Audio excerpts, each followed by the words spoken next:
전일장 마감 후 공시 살펴봤습니다. 이어서 뉴스 통해서 종목 하나씩 짚어볼 텐데요. 먼저 원익 IPS입니다. 수주를 통해서 많이 올라왔던 반도체 장비주들 이제 실적 시즌에 접어들면서 실적을 바탕으로 주가도 움직이고 있는데 김일수 대표님 보니까 원익 IPS 주가도 네. 상당히 지금 흐름이 좋았는데 지난달 말에 발표한 3분기 영업이익이 전기보다 184%. 역시 뭐 시장의 기대치를 상당히 충족했다라고 볼 수 있는 것 같아요. 네. 우선 예상치는 좀 부합했다라고 볼 수 있을 것 같은데요. 그렇다 해가지고 최근 증시의 상황에 비해서 주가가 좀 견조했다라는 것이 좀 시장에서 관심을 받았던 것으로 보여지고 있습니다. 예상치만큼 부합했다라는 것. 그러면서 그날 실적 발표를 나오면서 좀 주가가 많은 상승세를 보여줬었는데 그 이유는 며칠 전에 좀 하락세가 보였었기 때문에 좀 반발 매수세가 나타났었다라고 보시면 될 것 같고요. 원익 IPS 지금 실적에 이러한 견조함이 나타나고 있는 상황에서 아무래도 시장 대비해서 상당히 좀 선방을 하고 있다라고 보시면 될 것 같습니다. 네. 거기에 따라서 실적 발표 이후에 기관 외국인들의 양매수가 지금 꾸준하게 들어오고 있다라는 점, 거기다 반도체 업종들이 최근 들어 다시금 좀 견조하고 있다라는 것은 전체적으로 봤을 때 11월 이제 중순부터 해서 국민연금의 중소형주 투자가 임박해 있다라는 것이 좀 투자 심리에 영향을 줬다라고 보시면 될 것 같습니다. 또한 테라세미콘과 지금 합병을 지금 계속해서 준비하고 내년 1월 달 이제 출범이 되는 상황인데요. 테라세미콘과의 시너지 효과에 대해서도 지금 많은 기대감을 나타내고 있다는 겁니다. 내년 매출 1조 원대를 예상을 하고 있는 상황이고요. 원익 IPS만 떼서 본다고 하더라도 영업이익이 내년에는 뭐 한 1,000억 원 정도를 예상을 하고 있으니까 올해보다는 상당히 많이 늘어났다라고 보시면 될 것 같습니다. 전체적인 거래의 다변화를 가지고 리스크를 최소화시키겠다라는 것 또한 앞으로 포부로 보시면 될 것 같은데 테라세미콘의 중국에 따른 매출을 보시면 될 것 같고요. 거기다 주요 고객사의 신규 장비에 대한 개발이 있기 때문에 한쪽에 매출이 쏠려있다 그러면 그것은 리스크로 부각이 될 수 있습니다. 하지만 신제품에 대한 개발이 다변화라는 것이 좀 긍정적으로 보시면 되겠는데요.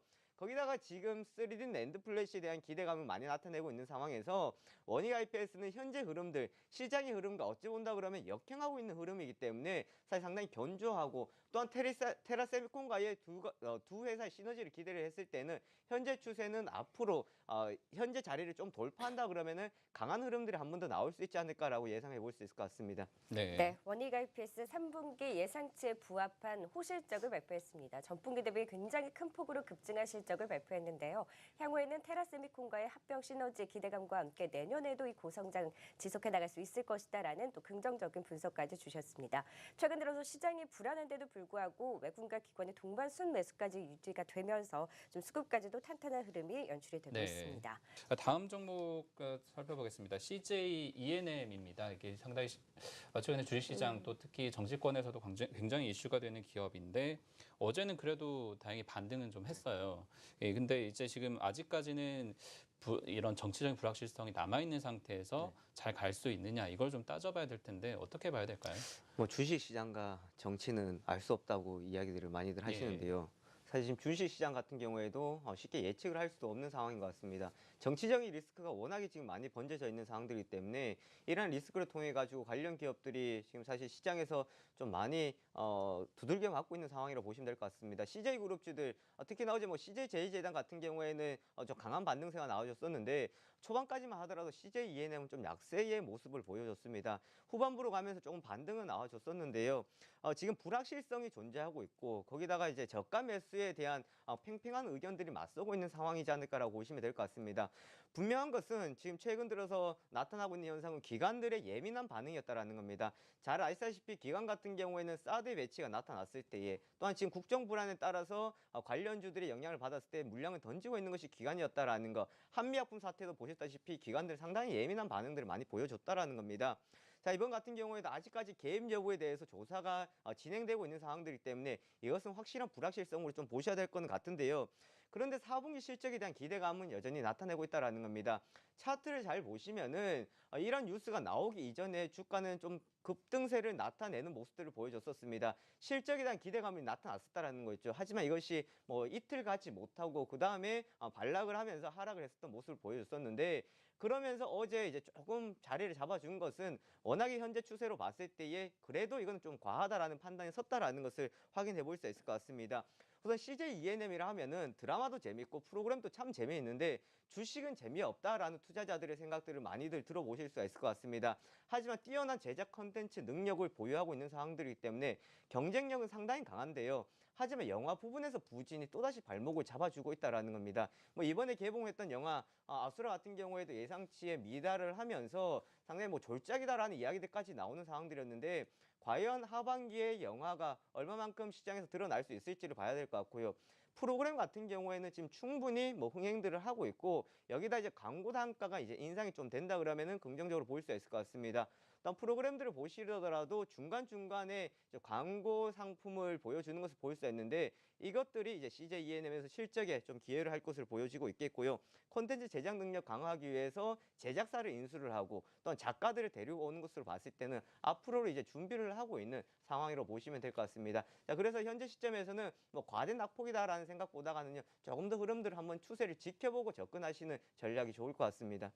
네, 역시 성장성과 실적 개선에 대한 기대감은 유효하지만 정치적 불확실성 관련한 이슈에 휩싸이면서 사실 이런 부분들 좀 보수적인 접근이 유효한 것 같습니다. 앞으로 어떻게 좀 방향을 틀지에 대해서는 조금 더 네. 지켜보시면서 대응을 해보셔야 될 것 같습니다. 가격보다는 조금 더 지켜보는 전략이 네, 필요한 것 맞습니다. 같습니다. 불확실성이 사실 제일 싫어하는 부분이니까요. 이런 부분들을 확인을 해보셔야 될 것 같습니다.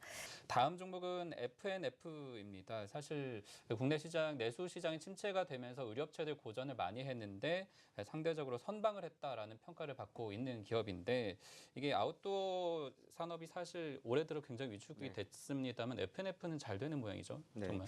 그런 것 같습니다. 저희 시골에 가더라도 아버님 또 등산복만 입고 다니시고 네. 어른들의 교복이라 할 정도로 등산복 참 많이 입고 한참 다니시는데 유행이었죠. 네, 맞습니다. 그런데 젊은이들이 등산복을 뭐 입기 시작했다라고 이야기들이 나오고 있는데요. 바로 그게 디스커버리입니다. 디스커버리 같은 경우는 2012년 론칭을 시작을 했었는데 잘 아시다시피 채널이죠. 디스커버리를 통해 가지고 보여진 진정성 그리고 라이프 스타일에 나타나는 룩을 컨셉으로 한다라는 거였는데요. 사실 매출액을 지금 보신다 그러면 올해 매출액을 뭐 2천억 후반대까지 잡고 있는 것을 봤을 때에 디스커버리에만 치우쳐져 있는 FNF의 기대감 상당히 컸다라고 보시면 될 것 같습니다. 유명 브랜드들도 지금 마이너스 성장을 기록하고 있는 이 상황에서 FNF의 지금 실적이 좋아지고 있다라는 것을 몇 가지 이유로 꼽아볼 수 있을 것 같은데요. 첫 번째는 소비할 것을 소비하는 세대라고 보시면 될 것 같습니다. 지금 전체적인 제가 트렌드를 조사를 많이 해보면 우리 검소하고 또한 쉽게 돈을 쓰지 않고 지갑을 열지 않는 상황입니다. 하지만 우리 젊은 친구들도 보시면은 비싸 보이고 괜찮아 보이는 옷들은 또 소비를 한다라는 겁니다. 즉 내가 소비해야 될 것을 소비하는 세대다라는 것을 봤을 때에 디스커버리 옷이 비싸고 고가임에도 불구하고 충분히 소비로 이어진다라는 것이 긍정적으로 볼 수 있을 것 같고요. 앞으로도 뭐 일상생활에서도 멋스럽게 낼 수 있는 지금 옷이다라는 겁니다. 기존 같은 경우에는 등산복에 많이 치우쳐져 있었다 그러면요. 디스커버리 같은 경우에는 일상생활에서도 아무런 지장이 없는 그런 옷이기 때문에 시장에서 또 관심을 받았다고 보시면 될 것 같습니다. 또한 구조조정을 통해서 수익성이 저하된 것을 좀 개선했다라는 건데요. 레노마 스포츠 브랜드를 이제 청산을 했습니다. 사실 가장 유일한 적자 부분이었는데 청산을 하면서 2분기에 이런 비용들을 다 털어냈다라는 거였고요. 거기다가 라이센스 계약이 만료되었던 베네통 코리아의 지분도 이제 매각을 했습니다. 이것을 통해서 지금 좀 집중하겠다라는 거였는데요. 선택과 집중입니다. 또 잘 아시다시피 MLB 같은 경우에 라이센스를 가지고 있는 상황들인데 우리나라 대표 선수들이 지금 미국에 진출해 있으면서 좀 부진했던 것이 최근 들어 좀 회복이 나타내고 있다는 것을 볼 수가 있습니다. 하지만 디스커버리에 너무나도 치우쳐져 있는 매출, 지금 스파 브랜드들이 또 사실 힘들어지는 상황들입니다.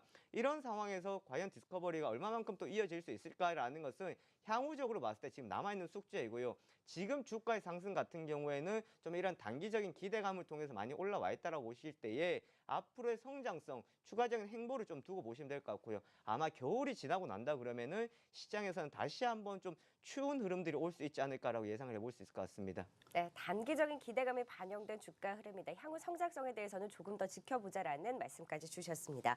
네, 마지막으로 오늘장 전략 간단히 세워보겠습니다. 다음 주까지 이제 전략을 세워봐야 될 텐데요. 다음 주에 미국 대선이 예정이 돼 있고 국내 증시 정치적 불확실성이 계속되고 있기 때문에 사실 뭐 전략이라고 한다라는 나온다는 게 기다리는 거 말고 또 있을까 싶기는 합니다만 어떤 대응이 필요할까요? 뭐 최근 개인 투자자들의 신용 물량들이 상당히 지금 시장에서 많이 나와서 로스컷이 많이 나온 상황입니다. 어제 아침 동시효과 같은 경우에도 보더라면 예상 체결가가 이제 하한가를 기록하는 것을 볼 수 있는데 하한가에 간다는 것이 아니라 지금 장이 이제 준비되기 장이 열릴 때 초반에 반대 매매 물량들이 많이 나온다는 걸 볼 수 있는데요. 결국은 지금 시장에서 가장 큰 악재는 불확실성이다라는 겁니다. 미국 대선 다음 주 이제 끝나야 될 것 같고요. 우리나라 같은 경우에도 지금 정치적인 이슈가 계속 나오고 있는 상황들이기 때문에 시간이 좀 지나면서 좀 우리 투자자들이 둔감하게 이제 반응을 해야 될 때가 오지 않았나라고 볼 수 있을 것 같습니다. 하지만 분명한 것은 언더슈팅 구간 좀 과하다라는 것은 확실하다라고 보시면 될 것 같은데요. 수급 주체도 없고요. 모멘텀도 없습니다. 하지만 이것은 너무하지 않느냐라는 생각도 또 해볼 수는 있을 것 같은데 이것보다 심리를 워낙에 많이 눌렀던 상황들이었기 때문에 시장에서 하락이 좀 과했다라고 보시면 될 것 같습니다. 가격적인 매력 구간, 기술적 반등 구간 진입했다라는 건데요. 만약 이제 이러한 추세에 좀 돌아선다 그러면은 과대한 낙폭 많이 떨어져 있던 것들 위주로 해서 좀 반등이 나올 수 있는 구간이기 때문에 사실 여기에서 모든 종목이 들어간다는 것이 아니라 좀 이제는 옥석 가리기가 필요한 시점이 되지 않았나라고 보실 수가 있을 것 같습니다. 네.